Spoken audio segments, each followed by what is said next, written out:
There we are. Okay.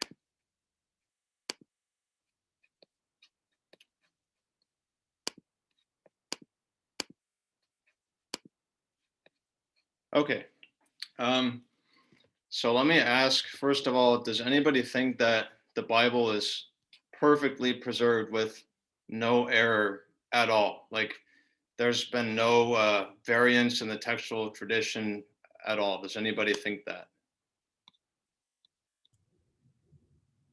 I biasly think it's practically perfect in every way.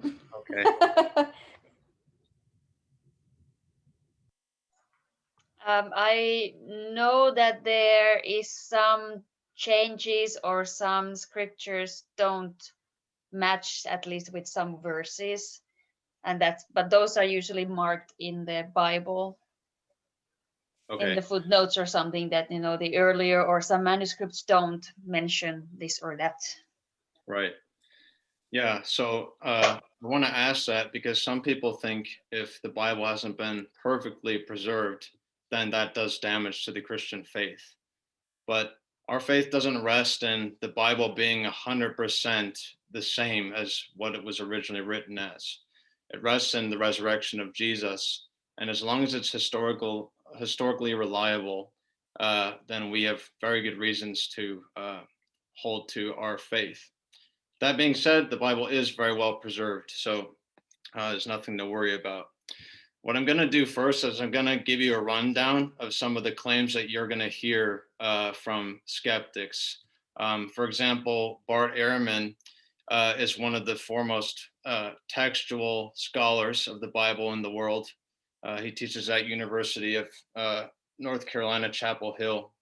He used to be a Christian, and then he left his faith, not because of what he does for a living, but because his father died. And that to him showed that God just didn't exist because it was so painful. But, anyways, this is what someone like he'll say. How can you trust the Bible when the first gospel written, Mark, already has a variant in the first sentence? I mean, if the first sentence has a variant, how can I trust the rest of the New Testament? Also, there's 400,000 variants in the Bible among the manuscripts. That's more variants than the amount of words you have in the New Testament. That's almost 2 variants per word. So how could you ever trust that this is going to be the original text? The gospel writers wrote their gospels anonymously. We don't even know who wrote this. How could you trust a book like the Bible? That's sort of the thing you're going to hear from him. And at first, that sounds a little bit scary, but we're going to see why that argument fails, actually. And what Bart Ehrman does is he's cherry picking information and he's not really telling you the whole story. So if you're interested in this topic, these are some resources I would recommend. Myths and Mistakes is a really good book that's written by, I think there's maybe like 16 different chapters by like 16 different scholars in textual criticism. I think most of them are Christians, but it's just sort of helping you avoid the pitfalls of some of the claims that you'll hear in popular arguments, both from skeptics and from Christians. Jesus in the Manuscripts is a really awesome book. It just talks about what we can know about Jesus from our earliest manuscripts. It also has pictures of the actual manuscripts at the end of the book. It's pretty recent. I think it came out last December. Philip Comfort, a really great New Testament scholar. It's another book, just an overview of the manuscript tradition. These are also really good for starting the fundamentals of New Testament textual criticism. I'll explain what that is in a sec. But that just gives you an overview of the discipline, how it's done, how accurate the manuscripts are, all that kind of good information. All right, so what is textual criticism? Well, historically, textual criticism is just the idea that you're trying to use the manuscripts to uncover what the original text said. Some modern scholars challenge that because they want to say that you can't ever really get to the actual original reading, so we should just decide the reading we have now is perfect rather than continuing to try and uncover the original text. But as far as we're concerned as Christians, we want to know what the original said. That's the most important thing to us. So As a Christian, textual criticism and historically just means to uncover the original text. So this is the fun part. How many manuscripts do we have? So for the Greek New Testament, just the New Testament alone, and this is a very conservative estimate, we have roughly 5,300 ancient Greek manuscripts. And that's just Greek. In Latin manuscripts, we don't have an exact estimate, but the famous textual scholar Bruce Metzger put it around 10,000. In other translations like Syriac and Coptic, we have over 5,000. So we have about 20,000 conservatively, 20,000 ancient New Testament manuscripts alone. So if you're not sure whether that sounds like a lot, let's compare that to other ancient sources. So I gave you the ones with the most manuscripts here. These sources have the most manuscript attestation. The first one is the Iliad, which probably some of you have read. That is 1800 about manuscripts. And our earliest is from the 4th century BC. That's 4 centuries after it was written. Herodotus, ancient historian, is considered the father of history. He has about 120 manuscripts, and the earliest dates from the 1st century. So quite a while after he originally wrote. Then there's Thucydides, who's also a historian. We have 8 or so manuscripts that date to the 3rd century BC, so 100 years or so. Demosthenes has 340 manuscripts, which are dated to the 9th and 10th century AD. So more than 1,000 years after he actually wrote. We do have some manuscripts from the 1st century, but they're not very good and they're not used. Caesar's Gallic Wars has about 250 manuscripts dating from the 9th century onwards. Again, very long gap between when it's written. Pliny the Elder, his Natural History has 200 manuscripts, most dating to the 15th century, with one fragment from the 5th century. Tacitus, one of the most important Roman historians and one of the people who also attest to Jesus' life outside the Bible, his Annals has 2 manuscripts, one from 850 AD and the other from the mid-11th century, 1,000-year gap. And everything after that, we have it from after the 15th century. So you compare that with the Bible, 20,000 ancient manuscripts, and the gap between the first, when they're written, and our first manuscripts is also very small, and we'll cover that in a sec. If you want to look up more on this, go to this site, www.josh.org. It's Josh McDowell's site. He's a Christian apologist, and he's put up the most recent numbers on these that I could find. So what is a variant? How are they counted? A variant is just something in the manuscript tradition or reading in the New Testament that's not found in other manuscripts. And the estimate given, like the one I gave you from Bart Ehrman, also Daniel Wallace, who's a really great Christian textual scholar, he says there's about 400,000 variants in the New Testament. Some claim that variants are counted as any difference between 2 manuscripts. But if that were the case, you would actually have millions of variants, because how they count variants is they actually take one reading versus the rest of the known readings they have. If that reading is unique to those other known readings, that's one variant. So it's not that you have 2 manuscripts with different readings and those are all variants. It's that it's taking one example from the entire known readings and contrasting it to that creates a variant. So since we have so many variants, as I said at the beginning, we have 400,000 variants, and we have, I think, about 150,000 words in the New Testament. How can we trust it? Why is it reliable? So Daniel Wallace, who I just mentioned, he says that of all the words in the New Testament, 99% of them are secure. They've gone back to the earliest manuscripts And because they have so many, they can compare all of them and see what the original reading most likely was. So only 1% is in question as to whether it was original or not. And those would be things like the ending of Mark or the woman caught in adultery in John 7. And that just makes a small fraction of the variants. The rest are pretty much meaningless. Things like spelling mistakes or grammatical errors or scribes getting tired so they miss a line, things like that. So they're minimal.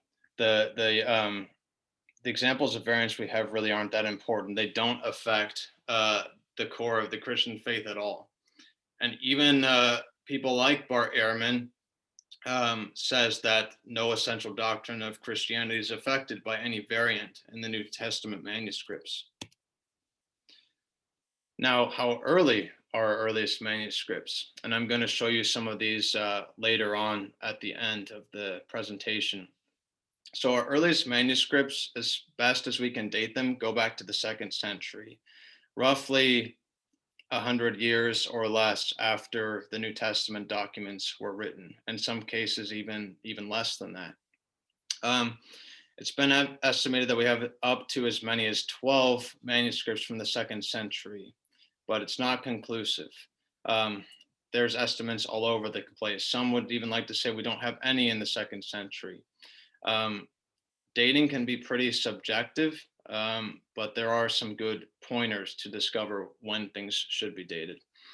So our earliest manuscript is P52, which is probably about the size of a credit card. And it goes back to about 150 AD. The most popular date for it is 125, but that's really not a very likely date because they can't date things that exactly. They have to give a range of when it's most probably was written. So you just give or take 50 years on either side of that. It's somewhere in that range. One cool fact about P52 is that the only known writing that's equivalent to the type of writing that's in that document comes from around 8090 something. So it seems like it must be really early. Other examples, P98, which just includes some of Revelation, P90, which is part of John 18 and 19, and possibly P46. I've seen dates for it that are about 200. There's some that are earlier. It's a really important manuscript because it's, I think, our first manuscript of Paul's letters. And it also has Hebrews. And it has a lot of leaves. I think there's something around 40 leaves of papyri for that manuscript, which is really unusual for something that early. So now I'll get into how these manuscripts are dated. So the first and most obvious way they're dated is that people who are writing these things just put the date on the manuscript itself. And that makes it really easy for textual scholars to determine the date, obviously. Other ways we can date it is determining what it's written on. So for example, parchment is going to be later than papyri, and paper is going to be the latest. I think actually all of our very early manuscripts are on papyrus. And essentially what they did with papyrus is they just took the plant, they tried to trim it down to very thin material and they wove it together to create papyri. And a lot of the papyri they discover, they find in Egypt because it's such a dry climate. So the papyri can survive better in the dry climate than it can in the wet. So if you give some time, for example, like P52, which had the Gospel of John, if that's found in a dry climate like Egypt, it had to somehow travel from there to where Christianity started, or at least in that region.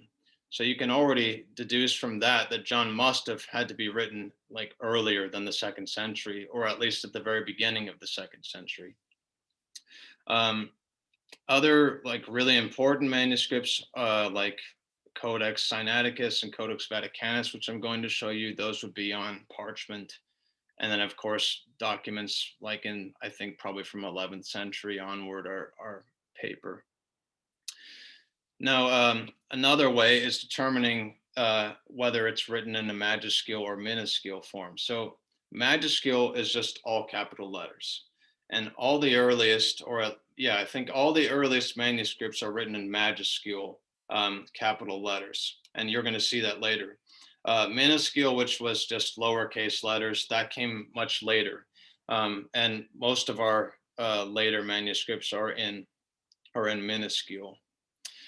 The actually the way of dating that people most commonly think of is carbon dating.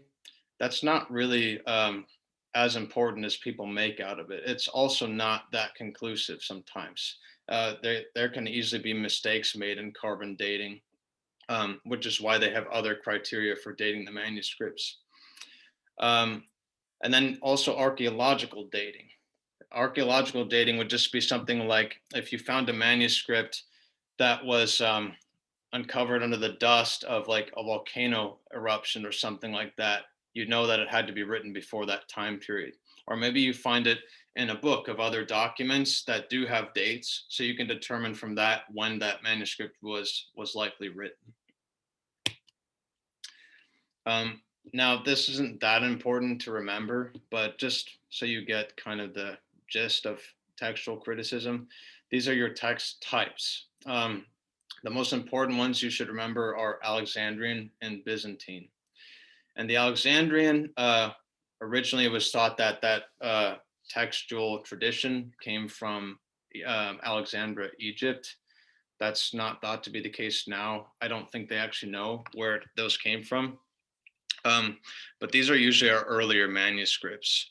So the ones I showed you from the 2nd century, those are going to have a lot of Alexandrian readings in them, although it's not always the case. Sometimes they have other textual traditional readings like Byzantine.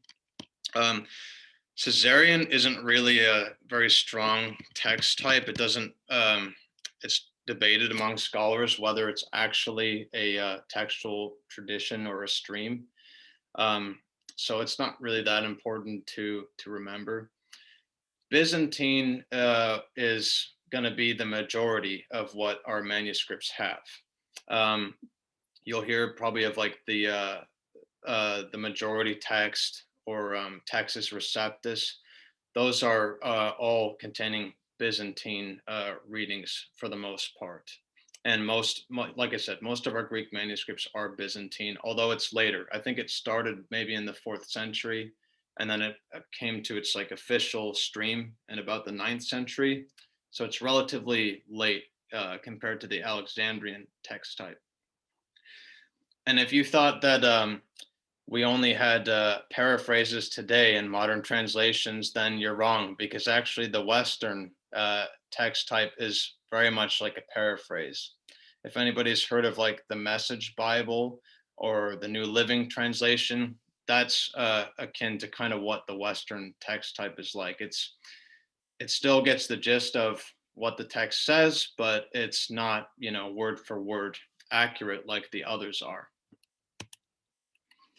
Now, this is really important to talk about, and this is what someone like Bart Ehrman is going to say. He's going to say that as you look through the manuscript tradition, you're going to see a gradual process of making Jesus more and more like deified, or what's considered more and more orthodox over time. And he wrote a few books on this. He wrote a scholarly work called, I think it was Orthodox Corruptions of the New Testament. And then he wrote a popular work called Misquoting Jesus. And his arguments don't really work. And the problem with his methodology is that he begs the question, meaning he assumes his conclusion to be true before he's actually looked at the evidence. In that book I referenced earlier in Myths and Mistakes, it says that they assume that the least orthodox reading is thought to be original, and the orthodox reading is deemed corrupt. So if you assume that what's considered orthodox now can't be original, then of course you're going to come away with the idea that they've corrupted the text over time. But the problem is when you look at the documents, what we have evidence for is very carefully copied manuscripts. We don't have good evidence of scribes trying to change the text in order to fit their orthodox religious agenda. And if you want to go into more detail with that, a scholar named Wasserman, he did a paper on why these arguments of Bart Ehrman's, they don't work. And actually, a lot of the examples Bart Ehrman uses, if you, they could be easily accounted for in other ways, like just a misspelling in a word, or maybe trying to harmonize two gospel accounts where one said one thing and one said another, and the scribe kind of thought that they needed to ease the tension, things like that. So what kind of errors do we see if they aren't just corrupting these documents according to what they consider to be orthodox? There are really simple mistakes that anyone would make, like misspelling words. Things like hutos and autos, for example, in Greek. If they're hearing the reading of the New Testament and copying it down, they could easily make the mistake of hearing the wrong word. But the good thing about that is when you're looking at the manuscripts, you can go back and see, oh, okay, like they've just written the wrong word here, like, and we have other texts that have this reading, so we know that they've just made an error here. It's easy to fix. Other things like it's called homoiatelioton, which just means to repeat word endings or beginnings.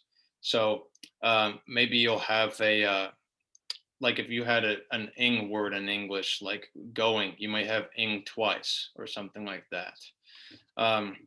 Or if you have the preposition like pre, you might write that twice on accident. If you actually try to copy our English Bible yourself, or whatever translation you use, you'll find yourself making mistakes very early on. It's very difficult to not make these types of errors. It's very tiring to copy these manuscripts. Other examples are repeated letters, words, or syllables. It's called didography, or taking away the letters, words, or syllables. That's called haplography.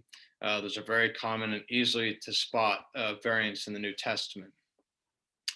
And then one I mentioned already was trying to harmonize apparent discrepancies.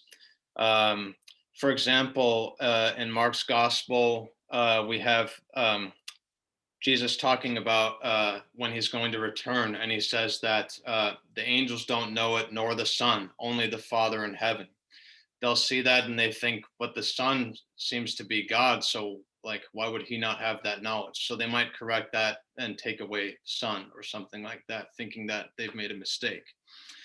Those would be among the biggest variants, those types of variants, which really aren't all that big of a deal.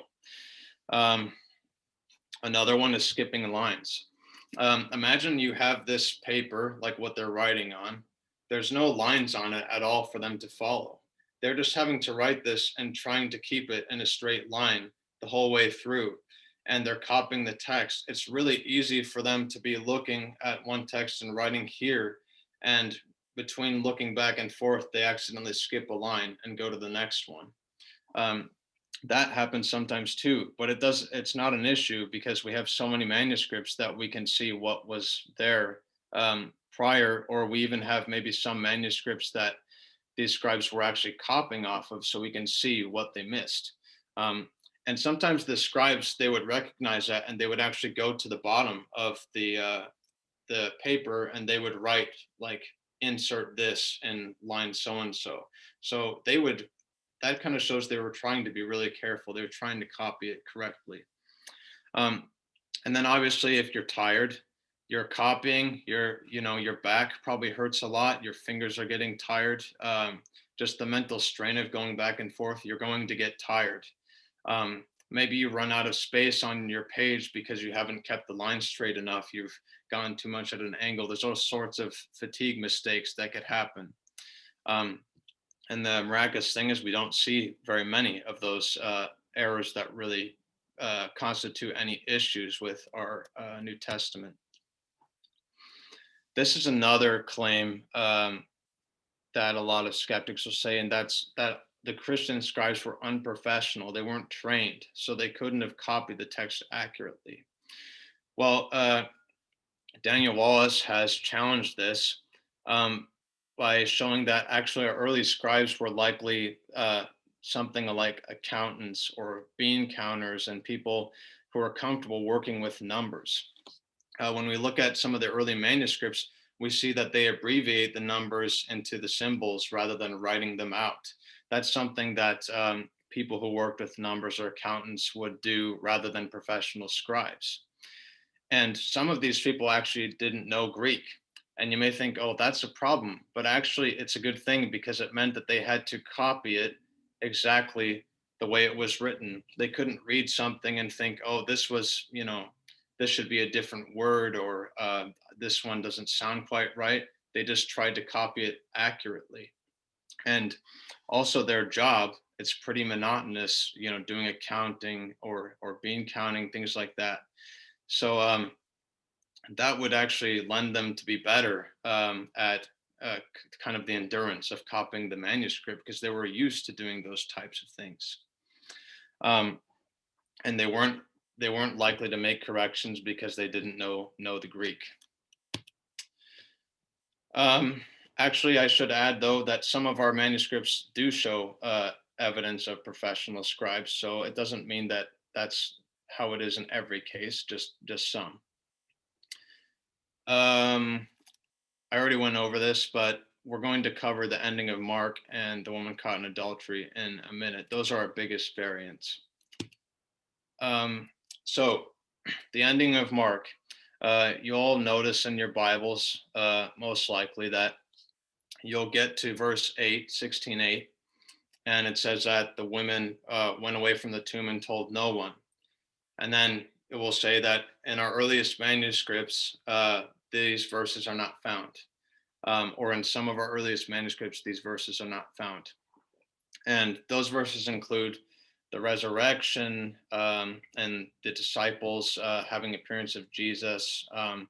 It also talks about Jesus saying that those who believe will be accompanied by signs of being bitten by snakes and not being harmed, or things like that, or drinking poison and surviving. Well, some people look at that and they think, oh, see, I mean, this is such a very big variant. Like, why not think the rest of your New Testament is like that? Well, we know it's not like that because we have great evidence for everything else. And actually, it's been overturned pretty recently by a lot of scholars that they think that the ending of Mark is probably somewhat accurate to what was originally there. They don't think that it was exactly the way it is now, but we know that that longer reading, it came very early in the manuscript tradition. So it's not something new that was put in later. It's something that goes back very far into our manuscripts. So a lot of scholars think there was another ending there that was probably similar. Now, the woman caught in adultery, this is kind of a sad one that it's not, probably not original in our New Testament. We all know the story of the Jews taking this woman and wanting her to be stoned because she was caught in adultery. And Jesus said, whoever is without sin, you'll cast the first stone. And then he tells her that he doesn't condemn her and tells her to go and sin no more. Well, this is also goes back early, but in our early manuscripts, we don't see it, unfortunately. However, quite a few scholars think it's actually a historical story about Jesus. It just wasn't originally put in the Gospel of John. They think what happened is that a scribe knew the story, and you actually see it in the margins of some manuscripts that this story is written in. And so probably very early, someone knew of this story and they put it in the tradition in John's Gospel. So it's no reason for us to worry about the New Testament. The story could be historical, and it doesn't mean that the rest of the Gospel is in trouble. So those are our biggest variants. Now, the next ones are also considered big variants, but you'll see just how small they are. Mark 1:1, what I referenced at the beginning, our first gospel has a variant in the first line, right? Well, so it says the beginning of the gospel of Jesus, Son of God, right? Son of God is actually a variant. A lot of early manuscripts don't have Son of God. Now, skeptics will take that and they say, see, Mark didn't have this divine idea about Jesus because there's a variant of Son of God. Well, he already calls him Son of God. He calls Jesus Son of God various points in his gospel after that. So there's no issue here at all. We still know Jesus is the Son of God and divine from Mark's gospel, even if this variant wasn't in the original text. Another big variant is Ephesians 1:1, where Paul's writing and he writes in Ephesus. In Ephesus is a variant that's not found in early readings. Again, not an issue for Christian doctrine, not an issue for the point of Paul's letters, not a big deal whatsoever. If you notice the last two variants I mentioned, they're at 1:1 at the beginning of the books, right? So if you think about these things being written on a scroll, the things that are going to deteriorate first on those scrolls are going to be the outer edges, right? That's why oftentimes in manuscripts you don't have the first few verses because over time they've disintegrated. And that's likely why you have these variants in Mark 1:1 and Ephesians 1:1. Now, actually, the endings, which is one reason why Daniel Wallace, who I mentioned earlier, thinks that Mark originally ended at verse 8. The endings in the scroll would actually be the most well protected because you take the bottom and you're rolling it up right into the top. And so it's covered by the most amount of paper. So you wouldn't think that the endings would have as much problems as the beginnings. Now, that doesn't mean that Daniel Wallace is right that the ending of Mark wasn't original, but at least it's some evidence that perhaps it ended at Mark 8. Now, we already talked about this a little bit, but do variants cause an issue for inerrancy of the Bible? Well, it depends on what you think of an inerrancy. Does inerrancy mean to you that you must have the exact original wording for the Bible to be relied upon for doctrine and for faith? If that's your definition, then you couldn't say that the Bible that we have now is inerrant. However, there are people like J.I. Packer, if anyone's heard of him. They were involved in formulating something called the Chicago definition of inerrancy, which says that inerrancy only applies to the original documents of the New Testament, not necessarily our current ones. And even then, we've already shown our Bible is really remarkably reliable compared to other ancient documents. So we don't have much to worry about. A definition that I lean towards is that the Bible is inerrant in all that it aims to teach and instruct. And as we've seen, none of the variants offer an issue for any of Christian doctrine. Jesus is still called God. Jesus still rose from the dead. Salvation is still through faith in Christ. None of those things are changed because of variants in the text. We can count on our Bible to be accurate. So now I'm going to show you some of the early manuscripts. The first one is P52. Hold on a sec. And P52 was our earliest manuscript. Does anyone have any questions?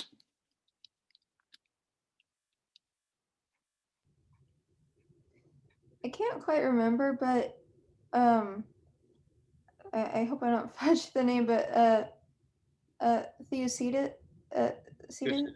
Yeah. Yes. I think in Richard Bauckham's Jason the Eyewitness's book, I think he might have said that maybe he was another one of the writers that had actually testified about Jesus as well in some of his writings? I don't think Thucydides mentions Jesus. Maybe you're thinking of Thales. Maybe. I'm gonna have to go back and read it again, unless I'm just thinking of maybe just kind of what you were saying earlier, just like some of the earliest manuscripts and how much there were from each of these writers. Yeah, yeah. So this is P52. It's our earliest manuscript, most likely. As I said, it dates to probably 150 AD.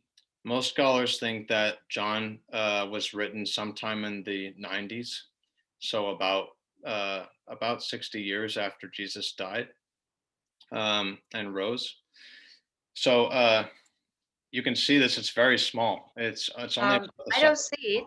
You don't? Nope. I see your presentation. Me neither. Oh, I think I have to do a new share. You do, yes, yeah, Matt. You have to completely unshare this one and then click on that one and then reshare it. It's a Yeah. pain. Now we can see. You see it now? Yep. Yeah. Cool. Yes. Yeah. Yeah. So this is our earliest manuscript. It's very small. It has John 18, part of John 18 on the front, and also something written on the back. Now, remember that I talked about scrolls and how the endings and stuff were most likely to be preserved. And scrolls were written on one side generally. So you have this early manuscript and you have writing on both sides. What type of document do you think it was written on if it's written on both sides? Not necessarily what type of paper, but what kind of form, like, do you think this was written in if it's written on both sides?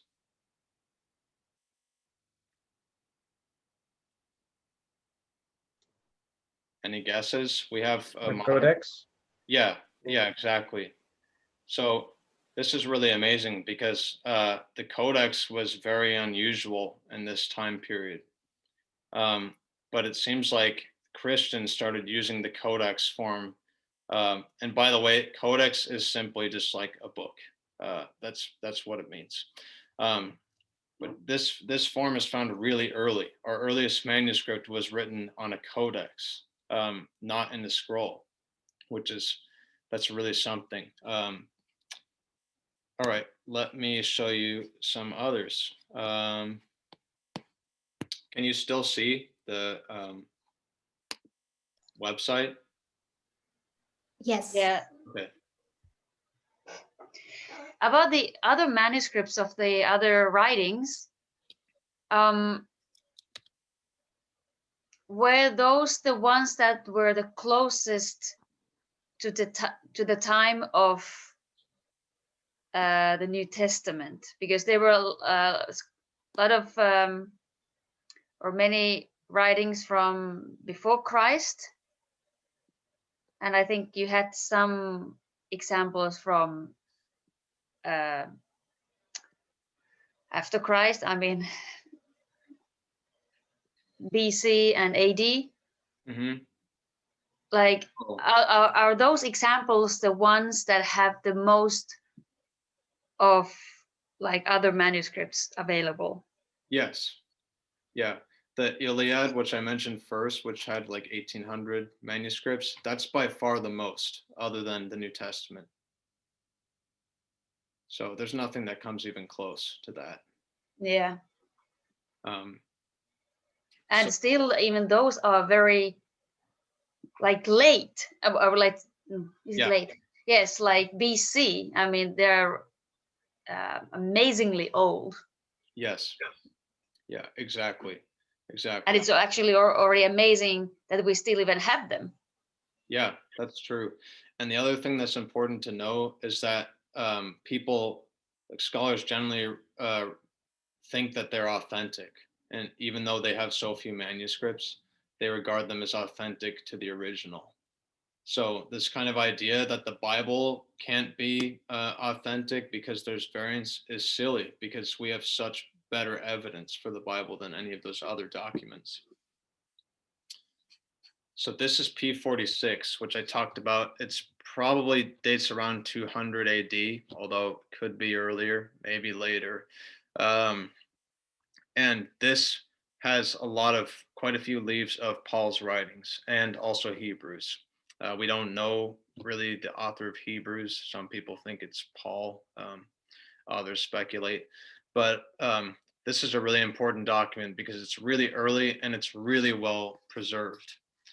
And you can see that this scribe did a pretty good job of writing in straight lines, which is really hard to do without any lines already in the document. Usually when you see like really neat penmanship and straight lines, it's an indication that you probably have someone who's a professional scribe. You also notice that this is written on papyrus. You can see kind of where this document's shredding apart and how it's woven together. That's what papyri looks like. Let me see if I can find a better page of this. Matt, where is it kept? Oh, it says this one's in Michigan, the University of Michigan. Yeah. Let's see. You can see this one a little bit clearer. But yeah, you can see how the lines are just really straight. It's really carefully written. And this is all in capital letters. So that's our majuscule writing, which means that it's early, most likely. But it's just amazing that this Are is. those initials at the very top of the document? I'm not sure about that. That's a good question. Maybe I don't know what that is actually. I mean, I don't know the capital letters in Greek that well, to be honest, and this document's pretty hard to read. Yeah. That I'm not sure about. Yeah, but that's P46, and if you look to the left, that's all the leaves we have of this document. So imagine something that's been preserved for about 1800 years, and you have all this documents or leaves of this left over. It's just amazing. Now I'll show you our two most important documents. The first one is Codex Vaticanus.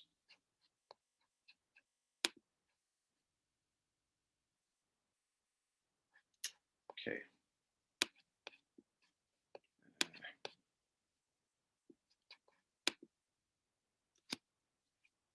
Now this unfortunately is just a facsimile and not the actual document, but you get the idea. So this is our earliest complete codex. It had both the Old and New Testaments in it, and it's from somewhere in the 300s AD.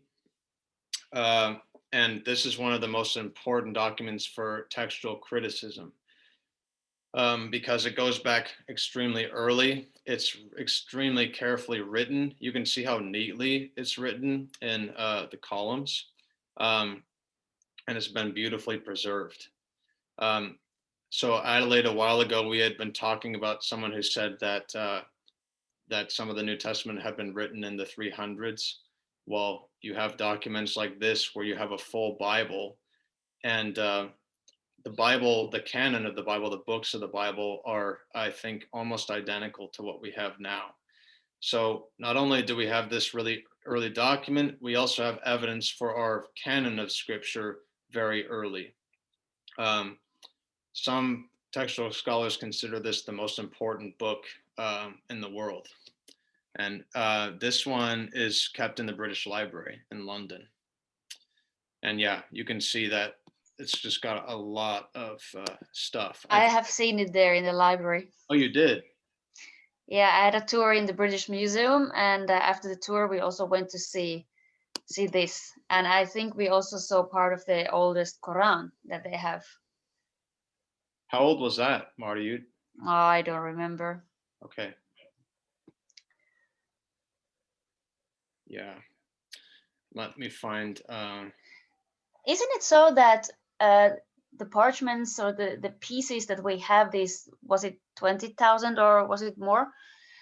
That basically, even if we didn't have this Codex Sinaiticus, whatever the name was, and the Septuagint, that we could basically build the whole Bible from the parchments that we have. Yeah, that would be true. Yeah. I mean, these, yeah, we have so many manuscripts, and most of the manuscripts that are really important for textual criticism are actually later than the 2nd century. A lot of our manuscripts are like, 10th century and onwards. And it's important to remember that early doesn't always mean better, because some of our early manuscripts are not as good as others. So, for example, Vaticanus and Sinaiticus would be better documents than like P52, where you only have that small leaf of text. But yeah, Marty, we could construct it without those 2 manuscripts. All right, here's Sinaiticus. This is also in the British Library. Let me find the actual. Yeah, this is also a facsimile. It's not the actual thing. But yeah, this, you can see that this one hasn't been quite as well preserved. But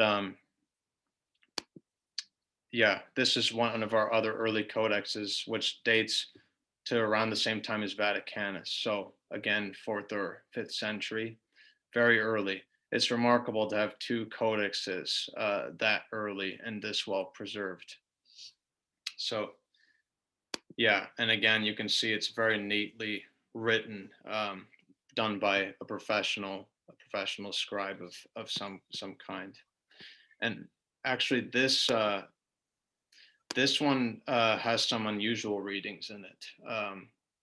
And I think it's probably not as accurate as Vaticanus, but still a very good document. And then imagining that we have this from the 4th century, and then we have these Muslims who are saying that our Bible is corrupt and they can't show anything like where and when it has been corrupted. And this is from the 4th century, like 200-300 years before even Islam began. So it's like, what are you saying? Where is your manuscript, the earliest manuscript that is still the same as they have the Quran today? Yeah. Well, they'll say that their original manuscript got